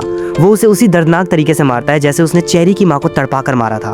उसका हर एक घाव उसके पुराने पापों का कर्मा था। आखिर में कागेनो अपनी डार्क तलवार सीधा उसकी छाती के आर पार कर देता है। उसका दिल चीरते हुए वो उस दरिंदे का द एंड कर देता है। मंजर बिल्कुल वैसा था जैसे जस्टिस यानी इंसाफ ने खुद को दोहराया हो। उसी क्रिटिकल पल चेरी भागते हुए वहां पर पहुंचती है और अपनी नजरों के सामने अपने प्यारे पिता की लाश देखकर वो पूरी तरह सुन्न पड़ जाती है। उसका सारा संसार एक पल में उजड़ चुका था। वो दौड़कर उसकी डेड बॉडी के पास जाती है और फूट फूट कर रोने लगती है। उसकी चीखें स्कूल में लगी आग से भी ज्यादा लाउड और दर्दनाक थी। जिस इंसान को उसने दुनिया में अपना सब कुछ माना, आज वो शैडो के हाथों मारा गया था। अब चेरी शैडो से एक्सट्रीम नफरत करने लगती है और वो शैडो को अपनी जिंदगी का सबसे बड़ा दुश्मन मान लेती है। शैडो बिना कुछ कहे, बिना कोई एक्सप्लेनेशन दिए चुपचाप अंधेरे में गायब हो जाता है। उसे बखूबी पता था कि आज उसने चेरी की नजरों में खुद को एक विलन बना लिया है। उसे पता था कि अब चेरी की यही नफरत ही उसके जीने का नया मकसद बनेगी। कुछ दिनों बाद शैडो गार्डन की एक अर्जेंट मीटिंग होती है जहाँ पता चलता है कि किंगडम की गवर्नमेंट ने शैडो पर लाखों की भारी बाउंटी इनाम अनाउंस कर दी है, क्योंकि कल्ट ऑफ डियाब्लो ने शैडो गार्डन का नाम इस्तेमाल करके स्कूल में जो तबाही मचाई थी उसका पूरा ब्लेम अब शैडो गार्डन पर आ चुका था और अब पूरी दुनिया की नजरों में ये मोस्ट वांटेड क्रिमिनल्स बन चुके थे। इधर चेरी अपने आगे की रिसर्च और पढ़ाई करने के लिए दूसरे देश जाने की तैयारी में थी। जाने से पहले वो आखिरी बार कागेनो से मिलती है, पर चेरी की उन आंखों में अब पहले वाली इनोसेंट चमक नहीं थी, बल्कि अब एक गहरा जख्म और खालीपन था। अब कागेनो उससे पूछता है कि उसका फ्यूचर गोल क्या है, तो वो बस इतना कहती है कि ये एक टॉप सीक्रेट है। कागेनो को उसकी ठंडी आवाज से समझ आ जाता है और उसे पूरा यकीन हो जाता है कि अब चेरी की पूरी जिंदगी का सिर्फ एक ही मोटिव है, शैडो को ढूंढना और उसे तड़पा तड़पा कर मौत के घाट उतारना। अब स्कूल में समर वेकेशंस यानी गर्मियों की छुट्टियां चल रही थी, इसलिए कागेनो काफी दिनों से अपनी बहन की नजरों से बचता हुआ शहर में ही टाइम पास कर रहा था। दूसरी तरफ शैडो गार्डन के हेडक्वार्टर में अलग ही क्लैश चल रहा था, जहां बीटा और अल्फा इस बचकानी बात पर आपस में भिड़ी हुई थी कि मास्टर दोनों में से किसे ज्यादा पसंद करते हैं। कागेनो की ऐसी लग्जरियस जिंदगी देखकर मुझे चुल्लू भर केरोसिन में डूब मरने का मन करता है। यहाँ एलेक्सिया और उसकी बहन आयरिस समर शॉपिंग के लिए कपड़े खरीदने के लिए आए होते हैं और उस आलीशान दुकान की ओनर और कोई नहीं बल्कि शैडो गार्डन की गामा है। वो उन्हें भिन्न भिन्न प्रकार के मॉडर्न कपड़े दिखाती है। गामा ने उन्हें एक ऐसी फैंसी अंडरवेयर दिखाई जो कपड़े से ज्यादा कोई वाईफाई का राउटर लग रही थी, जिसे देखकर आयरिस ने साफ मना कर दिया कि हम रॉयल खानदानी लोग हैं, ये सब हमारे स्टेटस में नहीं चलेगा। पर एलेक्सिया को शायद लाइफ में एडवेंचर और रिस्क लेने का शौक था। वो आयरिस को कोने में ले गई और उससे इतनी चिपक गई जैसे फेविकॉल का कोई लाइव ऐड चल रहा हो। वो अपनी ही बहन को अजीब तरीके से टच करने लगती है और उसने बड़े प्यार से परमिशन मांगी कि दीदी क्या ये मैं खरीद के पहन लूं? भाई यहाँ पे क्या हो रहा है, भाई यहाँ पे क्या हो रहा है भाई। इधर कागेनो ट्रेन में बैठकर दूसरी सिटी में जा रहा था। उसके साथ में बैठी हुई रोज ओरियाना उससे ऐसे चिपक रही थी जैसे बैंक वाले लोन रिकवरी के लिए चिपकते हैं। उसे लग रहा है कि कागेनो उसका असली मसीहा है, क्योंकि कागेनो ने उसे अपनी जान देकर बचाया था। रोज अब प्यार के समुंदर में इतना डूब चुकी है कि उसे कागेनो में अपना फ्यूचर हस्बैंड और ओरियाना किंगडम का राजा दिख रहा है। देख रहे हो भगवान, इस खटमल जैसे लड़के के पीछे चार चार टॉप टियर लड़कियां हाथ धोकर पड़ी हैं और यहाँ हमारी लाइफ में सिर्फ एंग्जाइटी का नंगा नाच और अकेलापन का लाइफ टाइम सब्सक्रिप्शन है। शहर पहुंचते ही रोज सडनली एक हिस्ट्री टीचर के मोड में आ जाती है और वो कागेनो को बताती है कि सदियों पहले डियाब्लो नाम का एक खूंखार शैतान इस दुनिया में तबाही मचा रहा था। तब एक जांबाज हीरो ने अपनी जान पर खेलकर उस शैतान का अंत किया और दुनिया को सेव कर लिया। रात को कागेनो मस्त एक ऊंची बिल्डिंग की छत के ऊपर बैठकर ठंडी आइसक्रीम खा रहा था। तभी वो नीचे गली में डियाब्लो के एक सीक्रेट एजेंट मेंबर को मूव करते हुए देखता है और सीधा एक लकड़ी की छोटी सी आइसक्रीम चम्मच से ही उसको बीच में से वर्टिकली काट डालता है। थोड़ी देर बाद सब एक ग्रैंड ट्रेडिशनल टूर्नामेंट में पहुंचते हैं, जहां पर हजारों साल पुराने वॉरियर्स की सोल्स को समन किया जाता है। इस पूरे मेगा ड्रामा का होस्ट नेल्सन नाम का एक बिशप है। शैडो गार्डन को इस बंदे पर पूरा शक होता है। वो यहाँ बस इन्वेस्टिगेशन और रेकी करने के लिए आए होते हैं और एलेक्सिया को भी इस बंदे पर पूरा डाउट है, क्योंकि जब रिसेंटली चर्च के एक बड़े पादरी का मर्डर हो गया था तो इसने इन्वेस्टिगेशन करने से साफ मना कर दिया था, ये कहकर कि चर्च खुद इंटरनली इन्वेस्टिगेशन कर लेगा, इसलिए सबको दाल में कुछ काला लगता है। अब टूर्नामेंट ऑफिशियली शुरू होता है, जहां पर एक बंदा आता है, पर वो इतना ज्यादा वीक और मैजिकलेस था कि वो एक भी प्राचीन योद्धा को समन नहीं कर पाता और ऐसा करते करते कई सारे पार्टिसिपेंट्स आते हैं, पर वो सारे लोग इतने ज्यादा यूजलेस थे कि वो एक भी योद्धा को समन नहीं कर पाते। कागेनो यहाँ बैकस्टेज बैठकर सोच रहा होता है कि वो किस तरीके से शैडो बनकर ऐसी एंट्री मारे जिससे उसकी ऑरा फार्मिंग एकदम नेक्स्ट लेवल हो जाए। तभी अचानक अनाउंसमेंट में कागेनो का नाम लाउडली बुलाया जाता है, क्योंकि रोज ने बिना उससे पूछे उसका नाम टूर्नामेंट में ऑलरेडी रजिस्टर कर दिया था। अब उसका वहां स्टेज पे जाने का बिल्कुल भी मूड नहीं था। इस वजह से वो लोगों को भड़काने और अपना ऑरा क्रिएट करने का एक प्लान बनाता है। वो अपना शैडो का सिग्नेचर कॉस्ट्यूम पहनकर सीधे अखाड़े के बीच में आ जाता है और अपनी कलाकृति दिखाने लगता है और उसे खुद भी बड़ा मजा आ रहा था, क्योंकि सारे लोग उसे बहुत मिस्टीरियस और ताकतवर समझ रहे थे। तभी शैडो जोश जोश में आकर अपना एक high level magic spell cast कर देता है, जिसकी वजह से आसमान में एक जादुई पोर्टल ओपन होता है, जिसके अंदर से एक बहुत ही प्राचीन और ताकतवर विच अरोरा पास समन हो जाती है। वो उतनी ही पावरफुल दिख रही थी जितना पावरफुल खुद शैडो है। ये पुराने ज़माने की एक ऐसी विच हुआ करती थी जिसके पास इतनी डिस्ट्रक्टिव पावर थी कि वो एक झटके में पूरी दुनिया को एनिहिलेट कर सकती थी। शैडो को तुरंत समझ में आ जाता है कि ये एक वर्दी अपोनेंट है और दोनों एक दूसरे को देखकर बहुत एक्साइटेड थे क्योंकि दोनों को अपनी लाइफ में पहली बार एक टक्कर का मुकाबला मिला था। अरोरा अपना ब्लड मैजिक स्पेल शैडो पर इस्तेमाल करती है, पर शैडो तो हमारा गॉड लेवल शैडो है, उसे घंटा भी फर्क नहीं पड़ता। और जब वो दोनों आमने सामने क्लैश कर रहे थे तब वो बहुत खुश थे क्योंकि दोनों को जिंदगी में पहली बार एक वर्दी अपोनेंट मिला है। लेकिन शैडो आखिर में अपनी डार्क तलवार से एक ऐसा प्रीसियस अटैक करता है कि वो एक ही झटके में हार जाती है। वो इसलिए इतनी जल्दी हार गई थी क्योंकि उसकी असली पावर को इस सेंचुरी में सील किया हुआ था। इसके तुरंत बाद वहाँ एक बहुत ही वियर्ड और पावरफुल मैजिक बैनर्जी क्रिएट हो जाती है और एक एंशिएंट जादुई दरवाजा प्रकट होता है। अल्फा को सिचुएशन देखकर तुरंत समझ आ जाता है कि यहाँ कुछ तो बहुत बड़ा और डेंजरस होने वाला है। ये पोर्टल असल में सेंचुरी का दरवाजा है। कागेनो उसे देखकर सोचता है कि ये कोई टाइम ट्रैवल की मशीन है, इसलिए वो रिस्क नहीं लेना चाहता और अंदर नहीं जाता। पर वो दरवाजा कागेनो के पीछे पीछे ऐसे हाथ धोकर पड़ता है जैसे गली के आवारा कुत्ते मेरे पीछे पड़ते हैं। इधर एरिना में सेंचुरी का दरवाजा खुलते ही उस बुढ़े नेल्सन की तो हवा ही टाइट हो जाती है और वो सबको चीख चीख कर वहाँ से भागने के लिए कहता है। पर तभी वहाँ शैडो गार्डन की ग्रैंड एंट्री हो जाती है। एलेक्सिया वहाँ आती है और नेल्सन के गार्ड्स को गाजर मूली की तरह काट के रख देती है। वो उस बुढ़े बिशप को पकड़ती है और सीधा पोर्टल के अंदर ड्रैग करके ले जाती है। अब जहाँ फ्री की ट्रिप मिल रही हो वहाँ एलेक्सिया और रोज क्यों पीछे रहे। अब वो दोनों भी बिना किसी टिकट के उस जादुई दरवाजे के पूरी तरह बंद होने से ठीक 1 सेकंड पहले उसके अंदर ब्लाइंडली कूद जाती हैं। सेंचुरी के अंदर पहुंचने के बाद अल्फा सबको एक ऐसा इतिहास का कड़वा सच बताती है जो दुनिया से सदियों से छुपाया गया था। वो बताती है कि जिसे दुनिया महान हीरो ऑलिवर मानती है, जिसने डियाब्लो को खत्म किया था, वो असली में कोई हट्टा कट्टा मर्द नहीं बल्कि एक एल्फ लड़की थी और उसकी शक्ल बिल्कुल अल्फा जैसी थी क्योंकि वो अल्फा की डायरेक्ट पूर्वज थी। कल्ट ऑफ डियाब्लो वाले कोई साधु संत नहीं थे बल्कि वो एक नंबर के लालची और पागल साइंटिस्ट थे। उन्होंने अनाथ बच्चों पर डीमन के सेल्स डालकर भयानक जेनेटिक एक्सपेरिमेंट्स किए जिससे वो बच्चे मॉन्स्टर्स बन गए। उन्होंने ऑलिवर का इस्तेमाल किया और डीमन डियाब्लो का बायां हाथ काटकर एक सीक्रेट जगह सील किया और उस कटे हुए हाथ से बीड्स ऑफ डियाब्लो नाम की इमॉर्टल गोलियां बनाई। ये गोलियां खाने वालों को अपार ताकत और अमरता मिलती थी और ये टकला नेल्सन उन्हीं कल्ट के साइंटिस्ट में से एक था। जैसे ही ये डार्क सच बाहर आता है वो टकला बुरी तरह घबरा जाता है और वो अपनी कल्ट पावर का इस्तेमाल करने की पूरी कोशिश करता है। लेकिन डेल्टा बिना उसे कोई चांस दिए सीधा उसकी छाती पर तलवार घोंपकर उसे पानी के गहरे कुंड में फेंक देती है। पर वो बुढ़ा इतनी इजीली मरने वाला नहीं था। वो पानी से बाहर आता है और कल्ट की पूरी पावर को अब्सॉर्ब करके बहुत ज्यादा खतरनाक और जायंट हो जाता है। वहीं दूसरी तरफ अपना कागेनो सेंचुरी के अंदर एक बिल्कुल अनजान और आइसोलेटेड जगह पर पहुंचता है जहां उसे अरोरा विच ऑफ कैलामिटी का एक मेमोरी रूप जंजीरों में जकड़ा हुआ मिलता है। कागेनो अपनी स्वॉर्ड से उसे आजाद करता है और अरोरा बताती है कि ये एक यादों की जेल है जहां हजारों साल पुरानी मेमोरीज कैद रहती हैं। यहाँ से बाहर निकलने का सिर्फ एक ही रास्ता है कि इसके सेंटर में जाकर मैजिकल कोर को पूरी तरह डिस्ट्रॉय करना होगा। सबसे बड़ी पनौती और डिसएडवांटेज ये थी कि सेंचुरी के अंदर कागेनो का मैजिक पूरी तरह से ब्लॉक हो चुका था। पर अपना कागेनो तो मीशो वाला बैटमैन है, वो बिना किसी मैजिक के ही अपने रॉ कॉम्बैट स्किल्स के साथ आगे बढ़ता है। रास्ते में उन्हें कई अरोरा की पास्ट यादें और डेंजरस जॉम्बीज मिलते हैं। कागेनो बिना अपनी पलक झपकाए उन सारे जॉम्बीज को धोबी घाट के गंदे कपड़ों की तरह पेल डालता है। अब उस टकले की पावर एक्टिवेट होने की वजह से वहाँ सेंचुरी का पावर लेवल सडनली बढ़ जाता है। इस वजह से शैडो गार्डन की लड़कियां अलग अलग डायमेंशन में टेलीपोर्ट हो जाती हैं। वहाँ वो लड़कियां रिसर्च और इन्वेस्टिगेशन करने के लिए इधर उधर घूमती हैं और उनको एक बहुत ही शॉकिंग चीज पता चलती है कि शैडो गार्डन की लगभग सारी लड़कियों पर कल्ट ऑफ डियाब्लो ने पास्ट में एक्सपेरिमेंट्स किए थे और उन्हें मॉन्स्टर्स में बदल दिया था। पर सारी लड़कियों को कुछ साल बाद हमारे कागेनो ने अपने डार्क मैजिक से क्योर करके वापस इंसान बना दिया था। और उधर उस टकले बुड्ढे नेल्सन की एंट्री होती है। वो टकला सोचता है कि सेंचुरी के अंदर इन लड़कियों का मैजिक पूरी तरह ब्लॉक हो चुका है, तो वो खुद को बहुत बड़ा 30 मार खा समझकर अपने 100 इल्यूजन क्लोन्स बना लेता है। पर भाई उसने डेल्टा को हल्के में ले लिया था। डेल्टा का बस चले तो वो इन सारे टकले इंसानों को कच्चा चबा जाए। वो बिना किसी हिचकिचाहट के उन 100 टकलों की भीड़ को गाजर मूली की तरह काटना शुरू कर देती है, जिससे नेल्सन की तो पैंट ही गीली हो जाती है। दूसरी तरफ अपना कागेनो और अरोरा एक उल्टी सीधी ग्रेविटी डायमेंशन में गिरते हैं जहां अरोरा की सबसे पुरानी और दर्दनाक बचपन की यादें कैद हो चुकी थी और वहां उन्हें अरोरा का रोता हुआ बचपन का रूप मिलता है जिस पर ज़ॉम्बीज हमला कर रहे होते हैं। कागेनो फुल स्पैग में उन ज़ॉम्बीज को धोबी पछाड़ मारता है, लेकिन इस मेमोरी लूप से बाहर निकलने के लिए जो कागेनो करता है ना, वो सिर्फ अपना कागेनो ही कर सकता है। वो बिना किसी इमोशन के अरोरा के बचपन वाले इल्यूजन को ही अपनी तलवार से उड़ा देता है ताकि वो लूप टूट जाए। इसके बाद वो दोनों सेंचुरी के एकदम सेंटर में पहुंच जाते हैं। वहां पत्थर में एक चमकती हुई जादुई तलवार धसी हुई थी। कागेनो सोचता है अपुन ही लेजेंडरी हीरो है और जाता है तलवार निकालने, पर भाई तलवार तस से मस नहीं होती।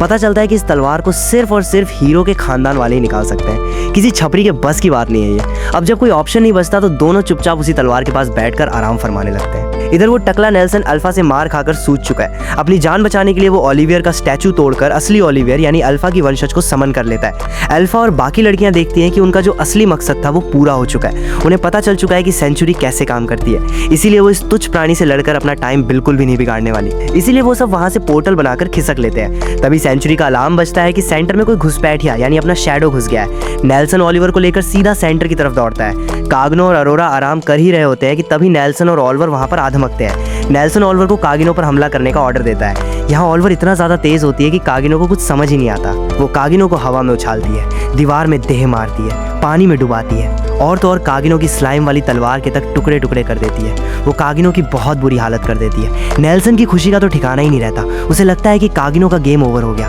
अरोरा ये सब देखकर बहुत बुरी तरीके से डर जाती है और रोते हुए नेल्सन के सामने भीख मांगती है कि प्लीज इसे छोड़ दो, मैं तुम्हारी हर बात मानूंगी, बस इसे मत मारो। लेकिन अपना कागिनो मार खाने के बाद भी नीचे से एक शैतानी मुस्कान देता है और कहता है कि अरे डायन, मुझे तेरी दया की कोई जरूरत नहीं है। कागिनो को समझ आ गया था कि ओलिवर के अंदर कोई दिल या दिमाग नहीं है, वो बस एक मशीन की तरह काम कर रही है। नेल्सन गुस्से में तिलमिला जाता है और ओलिवर को कागिनो का काम तमाम करने का ऑर्डर देता है। पर तभी ओलिवर कागिनो पर खतरनाक जानलेवा हमला करती है, जिससे कागिनो बहुत बुरी तरीके से घायल हो जाता है। ऐसा लगता है जैसे अब हमारे कागिनो का काम तमाम हो चुका है। नेल्सन को लगता है कि उसने इस खेल को हमेशा के लिए जीत लिया है, लेकिन कागिनो के चेहरे पर ना ही दर्द होता है ना ही डर। वो पलक झपकने से भी ज्यादा तेज रफ्तार में ओलिवर का हाथ मोड़ देता है और अपने खूंखार जबड़े का इस्तेमाल करके वो उसे बहुत बुरी तरीके से काट लेता है।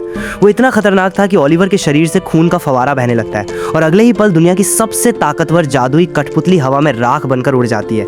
ये नजारा देखकर नेल्सन के पैरों में से जमीन खिसक जाती है। उसकी कांपती हुई आवाज में मौत का खौफ साफ झलकता है। वो घबराकर बोलता है कि ये पॉसिबल भी कैसे है। पूरी तलवार आर पार होने के बावजूद भी ये लड़का अभी तक अपने पैरों में कैसे खड़ा है। तभी कागिनो रूह कपा देने वाली भारी आवाज में बोलता है कि तलवार मेरे शरीर को छूने से ठीक 1 मिली से पहले मैंने अपनी मैजिक एनर्जी से अपने सारे ऑर्गन्स अपनी जगह से खिसका लिए थे।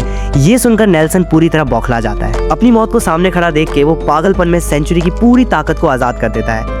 एरिना की जमीन फटने लगती है और देखते ही देखते वहां हजारों ओलिवर के क्लोन पैदा हो जाते हैं। नेल्सन पागलों की तरह कहता है मार डालो इसे, और हजारों ओलिवर अपनी तलवार के साथ कागिनो की तरफ झपटती है।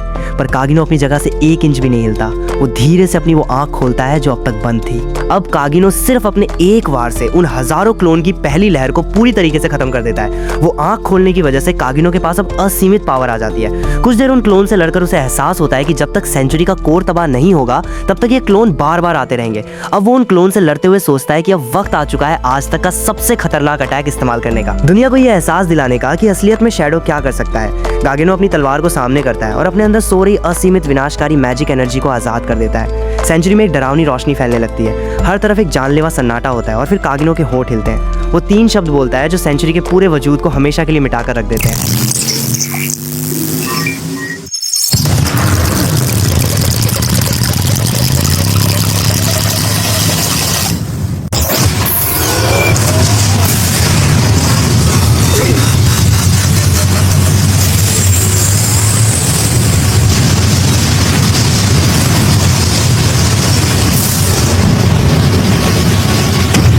शैडो गार्डन की लड़कियां ये सब बाहर से देख रही थी। वो पूरी तरीके से हिल जाती है ये देख के कि शैडो की पावर इतनी ज्यादा है कि पल भर में उसने इतनी पावरफुल सेंचुरी को तक राख में बदल दिया। सेंचुरी का अब अंत हो चुका है। धमाके के बाद अपना मिसो वाला बैटमैन एक जंगल में आंख खोलता है और कहां सीधा अरोरा की गोद में कागिनो फिर अपना रटा रटाया डायलॉग मारता है कि अरे वो तो मैंने अपना दिल साइड में खिसका लिया था, इसलिए मैं आखिरकार बच गया।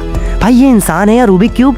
जब मन किया अपने शरीर का कोई भी पुर्जा कहीं पर भी सेट कर लिया। अरोरा बेचारी फुल विदाई वाले इमोशनल जोन में आ जाती है। वो नम आंखों से कहती है मुझे तो हमेशा के लिए गायब होना ही था, पर तूने मुझे ऐसी यादें दे दी जो मैं कभी भी भूलना नहीं चाहती। इतना बोलकर अरोरा हवा में राख बनकर उड़ जाती है और अपना कागिनो बस ऐसे ही खड़ा रहता है जैसे मन में कह रहा हो चलो एक और बला टली। इधर एरिना के बाहर एलेक्सिया, रोज और बीटा की अलग ही पंचायत चल रही होती है। एलेक्सिया को फाइनली अपनी औकात का एहसास हो जाता है कि वो इसे में बिना सेल वाले रिमोट जितनी यूजलेस है, तो वो डिसाइड करती है कि अब हम तीनों मिलकर बुराई के खिलाफ एक सीक्रेट ग्रुप बनाएंगे जहां हम शैडो गार्डन पर भी नजर रखेंगे। अब यहाँ मजे की बात यह है कि बीटा अंदर ही अंदर हंस रही होती है क्योंकि वो तो पहले ही शैडो गार्डन की टॉप लेवल गुंडी है। लेकिन ये बात एलेक्सिया को नहीं पता होती क्योंकि जब बीटा शैडो गार्डन में नहीं होती तब वो बेस बदलकर एक नॉर्मल इंसान की तरह एक्टिंग करती है। अब इस ग्रुप में वो एलेक्सिया के साथ रहकर एलेक्सिया की ही जासूसी करेगी और इंपॉर्टेंट इन्फॉर्मेशन शैडो को देती रहेगी। वहीं दूसरी तरफ अल्फा और एप्सिलॉन एक नाव में बैठकर चिल मार रही है। वो कागिनो के उस न्यूक्लियर ब्लास्ट की ऐसी तारीफ करती है जैसे कागिनो ने मोहल्ले की दीवार में सबसे बड़ा सूतली बम फोड़ दिया हो। और सबसे बड़ा पोपट तो तब होता है जब इन्हें पता चलता है कि अरोरा ही असल में डीमन डायबोस थी।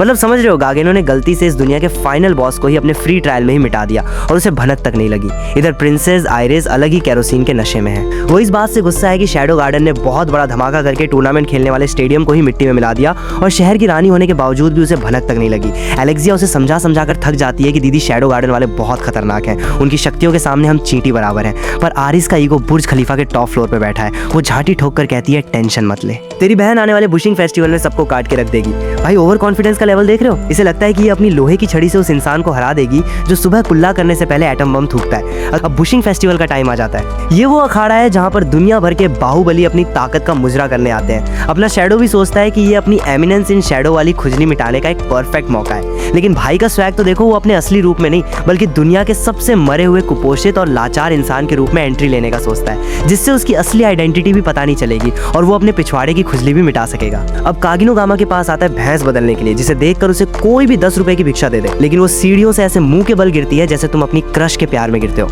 कागिनो अपने इस कुपोषित अवतार में मटकता हुआ जा रहा होता है। तभी एंड्रोज नाम की एक प्रो फाइटर उसे रोकती है और उसे फ्री का ज्ञान देती है कि भाई तू घर जा, तेरी हड्डियां यहाँ पाउडर बन जाएगी। कागिनो उसे इग्नोर मारता है। तभी क्वेटन नाम का एक सांड वहां पर आ जाता है। वो कागिनो को गालियां देता है और पीटना शुरू कर देता है। अब हमारा कागिनो तो ठहरा अल्ट्रा लेवल नौटंकीबाज, वो जानबूझकर पीटता है। वो जमीन पर ऐसे लेटता है जैसे मुर्गी का दौरा पड़ गया हो।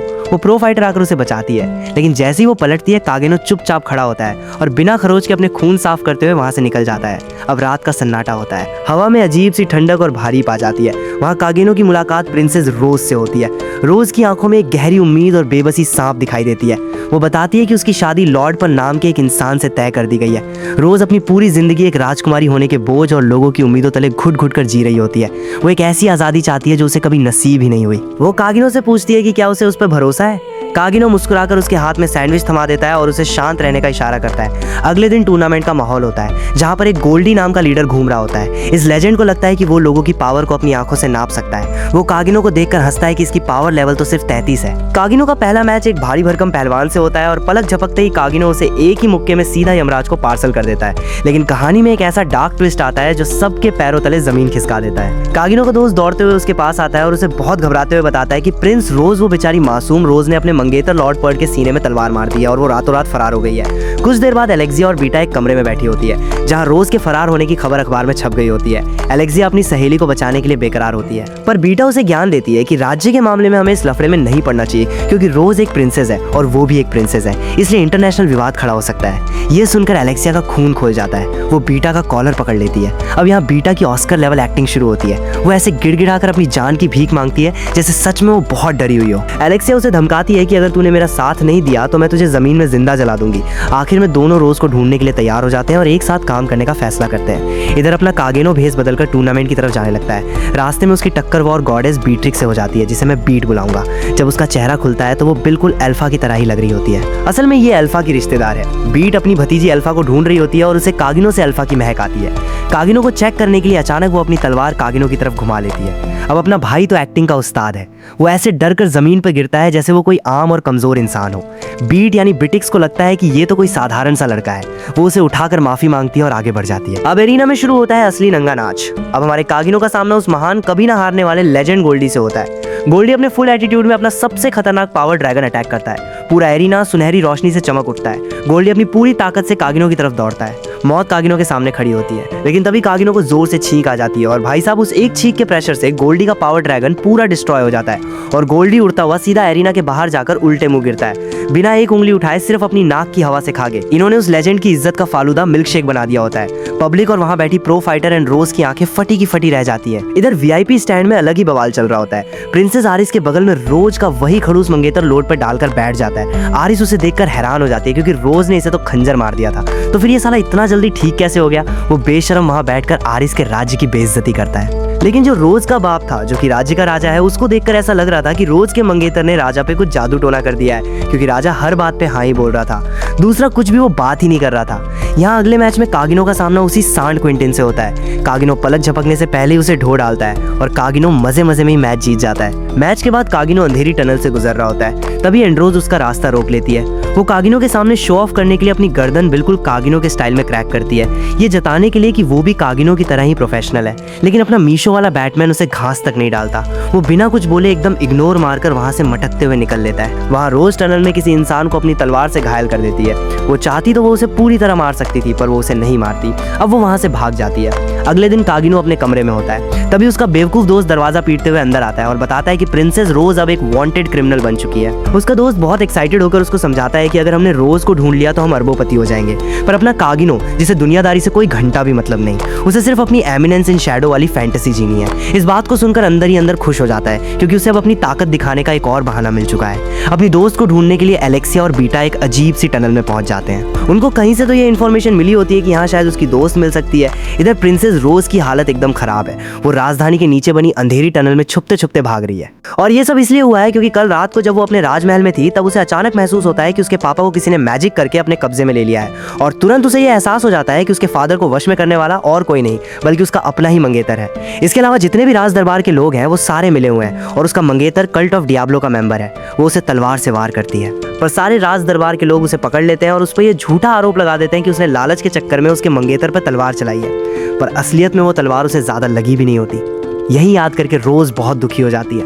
उसके सीने में गहरा घाव है, खून बह रहा है। दरअसल उसे एक अजीब प्रकार का वायरस हो चुका है और वो दर्द से तड़प रही है। अब उसे लगता है कि अब सब खत्म हो गया है। वो खुद को कोस रही होती है कि काश वो इतनी कमजोर ना होती और वो अपने पिता को बचा पाती।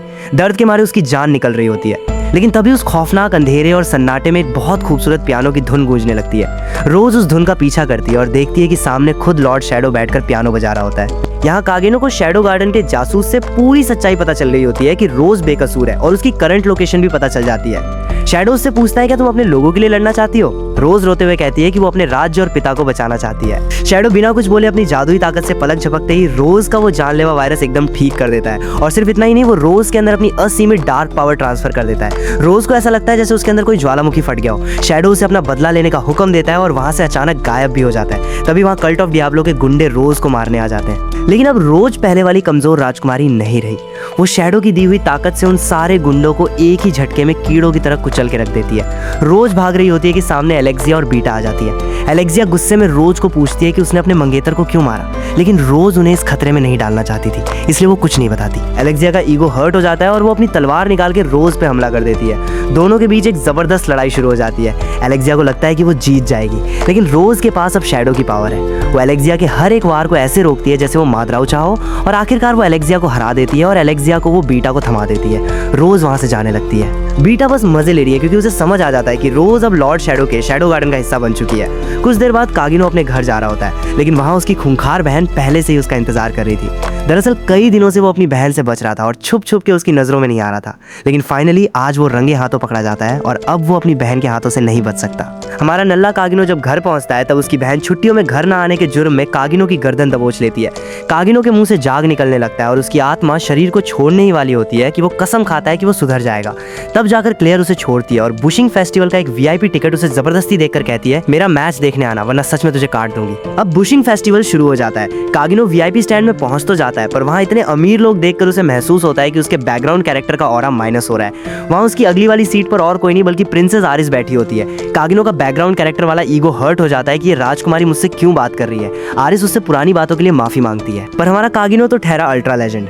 वो आरिस को बताने लगता है कि कैसे एलेक्सिया उसे कुत्ता बनाकर लकड़ियां और सिक्के फेंक कर खिलवाती थी। ये कुत्ते वाली बात सुनकर वहां बैठे लोग और आरिस का पूरा सिस्टम हैंग हो जाता है। कागिनो वहां बोर होकर बहाना मार के खिसक लेता है। रास्ते में उसे वॉर गॉडेस ब्रिट्रिक्स यानी अल्फा के रिश्तेदार मिल जाती है। ब्रिट्रिक्स कागिनो को सूंघकर पूछती है कि क्या तुमने मेरे जैसे दिखने वाली मेरी भतीजी को देखा है, तुमसे वैसी ही महक आ रही है। पर हमारा कागिनो ऐसी ऑस्कर विनिंग एक्टिंग करता है कि ब्रिट्रिक्स को भी उल्लू बनाकर वहां से कट लेता है। अब एरिना में माहौल एकदम सीरियस हो जाता है। कागिनो यहाँ अपना फेस बदल कर आया होता है। वहाँ कागिनो का सामना एंड्रोस से होता है। एंड्रोस अपने फुल कॉन्फिडेंस में अपनी सुपर स्पीड का इस्तेमाल करती है, पर कागिनो इतना तेज होता है कि उसका एक भी बार उसे छू भी नहीं पाता। वो घबराहट में अपनी मैजिक पावर भी एक्टिवेट कर लेती है, पर इससे भी कागिनो को घंटा कुछ फर्क नहीं पड़ता। आखिर में बड़े आराम से कागिनो उसे हरा देता है। VIP स्टैंड में बैठे लॉर्ड पर्ड और आइरिस की आंखें फटी की फटी रह जाती है। कागिनो के बाहर जाते वक्त एंड्रोस उससे पूछती है कि आखिर तुम हो कौन। कागिनो एकदम भारी और खौफनाक आवाज में डायलॉग मारता है कि मैं बस एक बेवकूफ हूँ जिसने ताकत के पीछे सब कुछ छोड़ दिया है। इसके बाद आइरिस का मैच होता है। आइरिस भी अपनी पूरी जादुई ताकत निकालकर अपने को एक ही झटके में राख कर देती है और साबित कर देती है कि वो मिडगार्ड की असली शैतान है। टूर्नामेंट के बाद कागिनो अपने मस्त ख्याली पुलाव पका रहा होता है। वो सोचता है अब मैं फाइनल में आरिस को हराऊंगा, मेरा काम यहाँ खत्म हुआ, ऐसा बोलकर गायब हो जाऊंगा, एकदम एपिक लगेगा। वो अपने एमिनेंस इन शैडो वाली फैंटेसी का फुल मजा ले रहा होता है कि तभी उसके पीछे राक्षसी मौत की आवाज़ आती है। उसकी बहन क्लेयर वहाँ खड़ी होती है और पूछती है, तूने मेरा मैच देखा ना? और यहीं कागिनो के पैरों तले जमीन खिसक जाती है, क्योंकि दुनिया भर की नौटंकी करने और एमिनेंशियन शैडो बनने के चक्कर में वो अपनी बहन का मैच देखना ही भूल गया होता है। कागिनो मन में सोचता है कि डीमन से तो मैं बच जाऊंगा, पर इस शैतान जैसी बहन से कैसे बचूंगा। इसके अगले दिन कागिनो मस्त वीआईपी सीट पर कॉफी पी रहा होता है। तभी आरिस वहां आकर उसके पास बैठ जाती है। माहौल एकदम शांत होता है, लेकिन तभी वहां गर गॉडेस बिट्रिक्स अपनी तलवार के साथ एंट्री मारती है। वहां बैठे लोग उसे देखकर एकदम शून्य पड़ जाते हैं। बिट्रिक्स वहां आकर खुलेआम कहती है कि अगर इस टूर्नामेंट में सच में कोई पावरफुल है तो वो बस कागिनो है। वहां खड़े बाकी नेट्स को लगता है कि बिट्रिक्स मजाक कर रही है, पर कागिनो को मन ही मन समझ आ जाता है कि बिट्रिक्स की नजर बहुत ज्यादा तेज है। बिट्रिक्स को देखकर ही पता लग गया था कि कागिनो इस टूर्नामेंट का सबसे पावरफुल इंसान है। इधर महल के एक अंधेरे कमरे में खौफनाक साजिश चल रही होती है। लॉर्ड पर्ड ने ओरियाना के राजा यानी प्रिंसेस रोज के पिता को खतरनाक मेडिसिन देकर अपने पूरे कंट्रोल में कर लिया होता है। राजा सिर्फ अब जिंदा लाश बन चुका है जो पर्ड के इशारों पर नाचता है। पर्ड का प्लान है कि वो इस राजा का इस्तेमाल करके मिडगार्ड के राजा की हत्या करवा दे ताकि दोनों राज्य के बीच में एक महायुद्ध हो जाए। दूसरी तरफ कागिनो की बहन का मैच चल रहा था, पर अगला मैच कागिनो का था। इस वजह से वो चुपचाप निकल लेता है क्योंकि उसे भैंस बदलना था। अब अगला मैच आरिस और अपने कागिनो के बीच में होता है। कागिनो यहाँ अपना भस बदल कर आया होता है। आरिस पूरे कॉन्फिडेंस के साथ मैदान में उतरती है। आइरिस अपनी तलवार पे हाथ रखती है और हमला करने की सोचती ही है कि अगले पल उसे अपनी कटी हुई गर्दन हवा में उड़ती हुई दिखती है। ये कोई असली हमला नहीं बल्कि मौत का वो खौफनाक इल्यूजन होता है जो कागिनो के सिर्फ सेंटर ऑफ ग्रेविटी बदलने से पैदा होता है। आइरिस समझ जाती है कि इस इंसान की स्ट्राइकिंग रेंज मौत का कुआं है। वो अपनी पूरी जादुई ताकत इकट्ठा करके एक खूंखार हमला करती है, लेकिन उसको रियलिटी और इमेजिनेशन में फर्क ही नहीं दिखाई देता। उसका दिमाग ये देख ही नहीं पाता कि क्या सच है और क्या नहीं। कागिनो ने अपनी तलवार तब बाहर भी नहीं निकाली थी। वो बिना कुछ सोचे अपनी तलवार से कागिनो पर जानलेवा हमला करती है, पर कागिनो हवा से भी तेज रफ्तार में उसका वार डोज करता है। बिना कोई तलवार निकाले आरिस की गर्दन दबोचता है और उसे जमीन पर पटक देता है। आरिस की सारी ताकत धरी की धरी रह जाती है। दूसरी तरफ एशो आराम से भरे वीआईपी स्टैंड के पीछे एक घिनौनी और खूनी खेल चल रहा होता है। प्रिंसेस रोज अपना भेष बदलकर किसी तरीके से इस नर्क में पहुंच जाती है। जैसे ही वो अंदर पहुंचती है, सामने का नजारा उसका खून खोला देता है। उसका जालिम मंगेतर लॉर्ड पर्ड ओरियाना के बीमार राजा यानी रोज के पिता को एक खतरनाक मेडिसिन की बेड़ियों में जकड़कर अपनी बेजान कठपुतली बनाकर बैठा होता है। अपने पिता की ये दर्दनाक दुर्दशा देखकर रोज का सब्र टूट जाता है और वो किसी शेरनी की तरह पर्ड पर झपट पड़ती है, लेकिन वो जालिम पर्ड अपनी जान बचाने के लिए खुद राजा को ही ढाल की तरह आगे कर देता है। अब रोज के सामने एक ऐसा भयानक चुनाव होता है जो किसी भी बेटी की रूह कपा दे। अपने राज्य को इस जालिम पंजों से बचाने और अपने पिता को इस कठपुतली जैसी जिंदगी से आजाद कराने उस बेबस बेटी को रोते हुए अपनी ही तलवार अपने ही पिता के सीने के आर पार उतारनी पड़ती है। खून से सनी वो तलवार और जमीन पर गिरती अपने पिता की लाश। ये मंजर रोज को अंदर से खोखला कर देता है। दर्द से चीखती हुई रोज खुद को सजा देने के लिए अपनी ही तलवार अपनी गर्दन पर रख लेती है, खुद को ही खत्म करने के लिए। लेकिन पोर्ट के गार्ड उसे बंदी बनाने उस पर झपट पड़ते हैं। लेकिन तभी वहां राक्षसी मौत का दूसरा नाम कागेनो वहां पे आ धमकता है। वो गार्ड्स को प्रिंसेस की तरफ एक कदम भी नहीं बढ़ने देता। उसी पल वहां मौजूद सारे लोगों की सांसें थम जाती हैं जब उनके सामने ये खौफनाक सच आता है कि अब तक जो कमजोर सा इंसान लड़ रहा था असलियत में वही गॉड ऑफ डार्कनेस शैडो है। उसे देखते ही रोज के दिमाग में बचपन की एक याद किसी बिजली की तरह चमक उठती है। उसे एहसास होता है कि जिस लड़के ने उसे बचपन में गुंडों से बचाया था, जिसे वो आज तक अपने दिल में अपना इकलौता हीरो मानती है, वो और कोई नहीं बल्कि हमारा शैडो है। ये सच पता चलते ही मौत के मुंह में खड़ी रोज की आंखों में चमक लौट आती है और जीने की एक नई उम्मीद जग जाती है। शैडो उसे एहसास दिलाता है कि उसके मरने का वक्त अभी नहीं आया है। इस नई आग के साथ रोज वहां से भाग निकलती है। उसका बौखलाया मंगेतर उसे रोकने के लिए पागलों की तरह झपटता है, पर अगले ही पल राक्षसी मौत की तरह शैडो उसका रास्ता रोककर खड़ा हो जाता है। घबराया हुआ पर्ड अपने सैनिकों को चीख चीख कर बुलाने की कोशिश करता है, पर उसे नहीं पता कि शैडो गार्डन की टीम ने बिना कोई आवाज किए सारे गार्ड्स को पहले ही मौत की नींद सुला दिया होता है। वहाँ पूरा माहौल कब्रिस्तान जैसा बन चुका है। मौत को बिल्कुल अपने सामने देख पर्ड दहशत में चीख पड़ता है। उसकी चीख सुनते ही बीट्रिक्स बिजली की तेजी से शैडो पर हमला कर देती है। दोनों की भारी तलवार भयानक आवाज के साथ आपस में टकराती है। इस खतरनाक झटके का फायदा उठाकर बुजदिल पर्ड वहां से भाग निकलता है। यहाँ बीट्रिक्स और शैडो की टक्कर इतनी ज्यादा खतरनाक होती है कि वो खांच तोड़कर सीधा छत पर आ जाते हैं और अब दोनों अपनी पूरी गोटली ताकत लगाकर एक दूसरे पर तलवार बरसाने लगते हैं। वहाँ आरिस की नजर शैडो पर पड़ गई थी। उसने अपनी आंखों से देख लिया था कि जिसने उसे बहुत गंदी तरीके से हराकर उसकी बेइज्जती की थी, वो इंसान और कोई नहीं बल्कि शैडो होता है। उसने ही आरिस के शहर पर बहुत बड़ा धमाका किया था। ये सच समझते ही आरिस गुस्से से पागल उठती है और अपनी तलवार कस के पकड़ते हुए कसम खाती है कि अब वो इस शैडो को पूरी तरह मिटाकर ही दम लेगी। यहाँ शैडो और बिट्रिक्स के बीच पूरी ताकत और खौफनाक स्पीड से भयानक टक्कर चल रही होती है, लेकिन बिट्रिक्स की ये खतरनाक स्पीड शैडो के सामने एक मजाक लगती है। वो बिल्कुल रिलैक्स खड़ा होता है और पलक झपकते ही गायब होकर बिट्रिक्स के पीछे से वार कर देता है। बिट्रिक्स अपनी जान पर खेलकर मुश्किल से उस हमले को रोक पाती है। शैडो मजे लेते हुए आराम से दूर चला जाता है, पर बिट्रिक्स जैसे पलटती है शैडो, फिर मौत की तरह उसके पीछे खड़ा होता है। बिट्रिक्स पूरी तरह बौखला जाती है। अगले ही सेकंड शैडो फिर गायब हो जाता है और अपनी तलवार से ऐसा जोरदार वार करता है कि बिट्रिक्स दूर हवा में जाकर गिरती है। बिट्रिक्स का दिमाग सुन पड़ जाता है कि इतनी खूंखार पावर होने के बावजूद भी वो शैडो के सामने एक बच्चे की तरह बेबस क्यों है। लेकिन तभी शैडो के पीछे राक्षसी मौत बनकर आरिस आ धमकती है। उसके हाथों में शहर की सबसे खूंखार एंशिएंट आर्टिफैक्ट तलवार होती है। उस तलवार के आगे आज तक कोई भी नहीं टिका। वो अपनी पूरी पावर एक्टिवेट करती है और तलवार से एक भयानक आग उठती है, जिसे देखकर शैडो भी एक पल के लिए हैरान हो जाता है। आइरिस घुमाकर वो आग सीधा शैडो पर मारती है, पर शैडो पलक झपकते ही गायब होकर आरिस के ही पीछे आ जाता है। आरिस बौखलाकर पलटती है और फिर से एक जानलेवा वार करती है। उसे लगता है कि उसने शैडो का खेल खत्म कर दिया, पर अगले ही पल उसके रोंगटे खड़े हो जाते हैं, क्योंकि शैडो मौत के साए की तरह अभी भी ठीक उसके पीछे ही खड़ा होता है। तभी बीट्रिक्स शैडो पर जानलेवा हमला कर देती है और आइरिस भी अपनी भयानक मैजिकल तलवार के साथ उस पर टूट पड़ती है। पूरे शहर के बीचों बीच इन तीनों के बीच बिजली की रफ्तार से एक खौफनाक जंग छिड़ जाती है। एक तरफ बिट्रिक्स और आइरिस के खतरनाक वार होते हैं, पर शैडो उन दोनों के पूरे ताकत वाले हमलों को सिर्फ अपनी मामूली लोहे की रोड से रोक लेता है। ये देखकर दोनों के पसीने छूट जाते हैं। वो तीनों फिर एक दूसरे से झपटते हैं और उनकी इस राक्षसी टक्कर से शहर की कई इमारतें चकनाचूर हो जाती हैं। लड़ते लड़ते ये खूनी खेल एक चलती ट्रेन के छत पर आ पहुंचता है, जहां आरिस और बिट्रिक्स दोनों एक साथ शैडो का घमंड तोड़ने के लिए उसके सामने खड़ी हो जाती है। दूसरी तरफ बेबस और टूटी हुई रोज के सामने अल्फा एक शर्त रखती है कि अगर तुम्हें तुम्हारा राज्य बचाना है तो तुम्हें शैडो गार्डन में आना ही पड़ेगा। ये सुनते ही रोज की आंखों के सामने अपनी पिता की लाश तैर जाती है। उसके पिता के मरने के कारण अंदर ही अंदर उसका दिल खून के आंसू रो रहा होता है। अपनी राज्य की खातिर वो अपना सारा जज्बात मार देती है। रोज अपने भारी मन से शैडो गार्डन का हाथ थाम लेती है। उधर ट्रेन की छत पर इन तीनों की भयानक लड़ाई अभी भी चल रही होती है। अपनी पूरी जान झोंकने के बाद भी ये तीनों मिलकर शैडो को एक खरोच तक नहीं दे पाती। शैडो बड़े मजे से इन दोनों को ही अपने इशारों पर नचवा रहा होता है और पानी उछालकर उसी के बीच से इन दोनों पर खौफनाक अटैक कर रहा होता है। ये देखकर आरिस बौखला जाती है और अपनी तलवार से शैडो पर भयानक फ्लेम बरसाने लगती है, पर शैडो तो पहले से ही वहां से टेलीपोर्ट हो चुका होता है। आइरिस चिल्लाकर फिर से आगे बढ़कर हमला करती है, पर शैडो उसे जोरदार लात मारकर उसे सीधा पानी में फेंक देता है। उसके गिरते ही बिट्रिक्स तुरंत आकर शैडो पर अपनी तलवार से लगातार अंधाधुंध हमले करने लगती है और इधर आरिस पानी से बाहर निकलती है। लड़ते लड़ते ये खूनी जंग शहर की सबसे ऊंची छत पर पहुंच जाती है। शैडो हमेशा की तरह पीछे से मौत बनकर आता है, पर इस बार आरिस उसके पीछे आकर अपनी नसों का सारा खून जलाकर अपना सबसे विनाशकारी फ्लेमिंग पंच सीधा शैडो के सीने में उतार देती है। धमाका इतना खतरनाक होता है कि हवा भी जलने लगती है। आरिस को लगता है कि उसने इस राक्षस को मार गिराया, पर जब धुआं हटता है तो आरिस की रूह कांप जाती है। इतने खूंखार वार के बाद भी शैडो एक पत्थर की तरह सीना तान के खड़ा होता है। तभी आसमान को चीरते हुए बिजली कड़कती है। आइरिस बौखलाकर पागलों की तरह झपटती है, पर शैडो की एक लात उसे कचरे की तरह दूर फेंक देती है। ये देख बिट्रिक्स अपनी मैजिक स्पीड से समय को चीरते हुए बिजली की तेजी से वार करती है, पर गॉड ऑफ शैडो के लिए समय भी एक खिलौना है। शैडो हवा में ही बिट्रिक्स को उठाता है और उसे इतनी बेरहमी से जमीन पर पटकता है कि पूरी छत के पर खच्चे उड़ जाते हैं। अगले ही पल मिडगार्ड की इन दोनों महान वॉरियर का घमंड मिट्टी में मिल जाता है। शैडो अपने भारी जूतों के नीचे इन दोनों को एक कीड़े की तरह कुचलकर खड़ा हो जाता है। ये सिर्फ एक हार नहीं थी, शैडो ने उनका पूरा वजूद ही मिटा दिया होता है। आखिरकार शैडो उन पर तरस खाकर वहां से मुड़ता है, पर अपनी कुचली हुई इज्जत और खून के आंसुओं के साथ आरिस जमीन से ही गुर्राती है। तुम बच नहीं सकते, पूरे मिडगार्ड ने तुम्हें देख लिया है, अब तुम भाग कर जाओगे कहाँ? और तब खामोशी को चीरते हुए शैडो पलटता है और कुछ ऐसा करता है जिसकी किसी को उम्मीद भी नहीं थी। भागो, कौन भाग रहा है, कहाँ भाग रहा है? और पलक झपकते ही ये दोनों शैडो के एक खौफनाक बैरियर में कैद हो जाती है। शैडो साक्षात मौत बनकर उनके ठीक ऊपर बन जाता है और अपनी रूह कपा देने वाली आवाज में कहता है, खेल खत्म, अब मुझे सीरियस होना पड़ेगा। अब शैडो अपने उस विनाशकारी सुप्रीम अल्टीमेट काइनेटिक अटैक को आजाद करने का फैसला करता है।